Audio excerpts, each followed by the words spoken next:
안녕하세요. 원리를 찾아라 진행의 박지원. 네, 신중호입니다. 네, 저희가 CPI가 예상대로 둔화하고 있다는 소식에 뉴욕 증시가 안도를 하면서 상승 출발을 했습니다. 네. 다만 3시쯤이었을까요? 네. FOMC 의사록이 공개가 되면서 하락 반전을 했는데 과연 어떤 내용들이 담겼길래 하락 전환했을까요?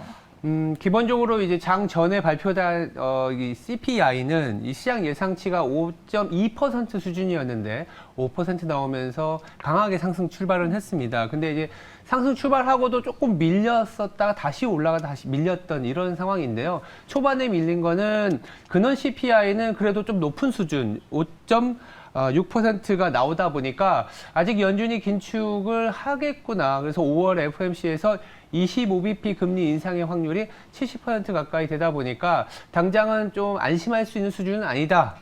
그러다가 3시 정도에 이제 3월 FOMC 의사록이 나왔는데요.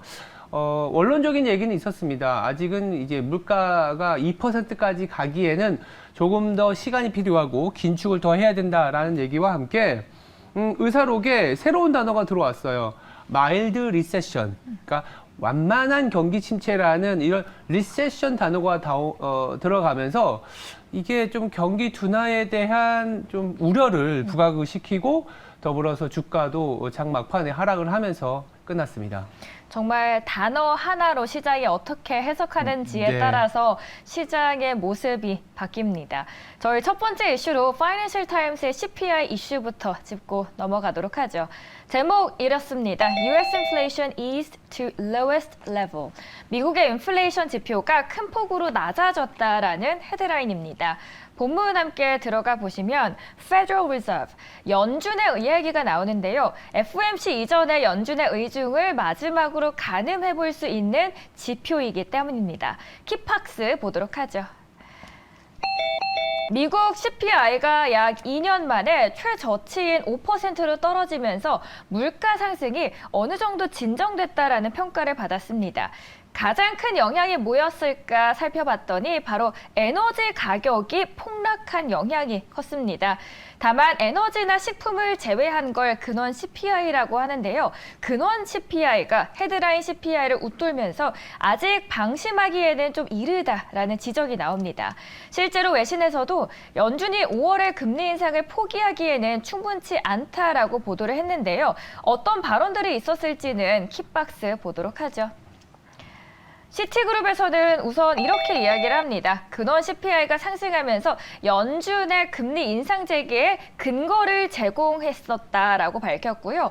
블룸버그에서는 핵심 물가가 말씀해 주셨듯이 5.6%가 나왔는데 전체 물가 상승률이 5%보다도 더 높게 나타난 것은 2년 만에 처음이라는 것에 포인트를 뒀습니다. 마지막으로 마켓워치는 오펙 플러스가 지난주에 감산을 발표한 뒤 휘발유 가격이 다시 올랐잖아요. 그래서 4월 CPI 보고서에서는 역전 우려가 있을 수 있다라는 초점에 요점을 두었습니다. 저희 관련된 지표도 하나 보도록 하죠.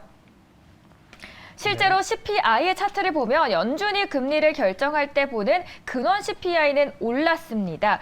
그렇다면 앵커님, 네. 이번 연준의 행보 어떻게 바라보시나요? 기본적으로는 이 헤드라인 CPI가 내려온 부분은 사실 시장에는 안도를 줄 수는 있겠지만 최근에 이제 과거와 다르게 최근의 문제점은 이 서비스 쪽의 물가가 잘 안 잡히고 네. 있다라는 부분이거든요.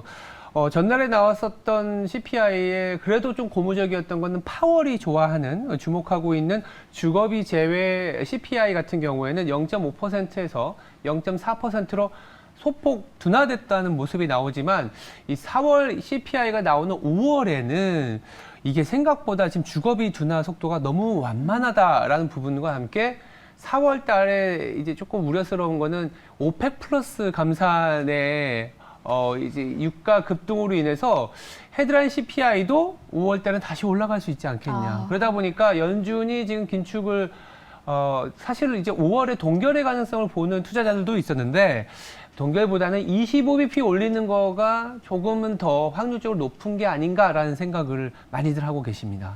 이렇게 연준에 대한 금리 인상 기조가 조금씩 바뀌고 있습니다.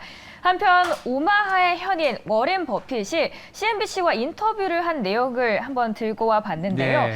이렇게 얘기를 했습니다. 그림 함께 보도록 하죠. 앞으로 더 많은 은행들의 파산이 있을 수 있다. 우리는 은행들의 실패를 아직은 극복하지 못했다라고 말하면서 미국 내에 있는 추가 은행 파산이 있을 것이라는 경고를 내비쳤습니다.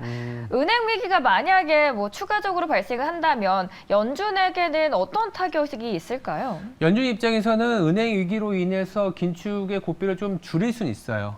그리고 근데 이제 이 타이틀만 보시면은 이게 버핏도 은행 위기가 굉장히 심해질 수 있는 거 아니냐라는 얘기는 했겠지만 그 내용을 더 자세히 읽어보면 미국은요 은행이 굉장히 많습니다. 지방 소은행까지 있기 때문에 그런 시스템의 문제를 일으키지 않을 정도의 은행 파산이 있을 수 있다. 다만 예금자들은 걱정할 필요는 없다라는 얘기까지 있었기 때문에 지금 시스템 위기로 넘어가는 부분에 대해서는 FOMC 의사록에서도 그렇게 걱정하진 않는다라고는 했습니다.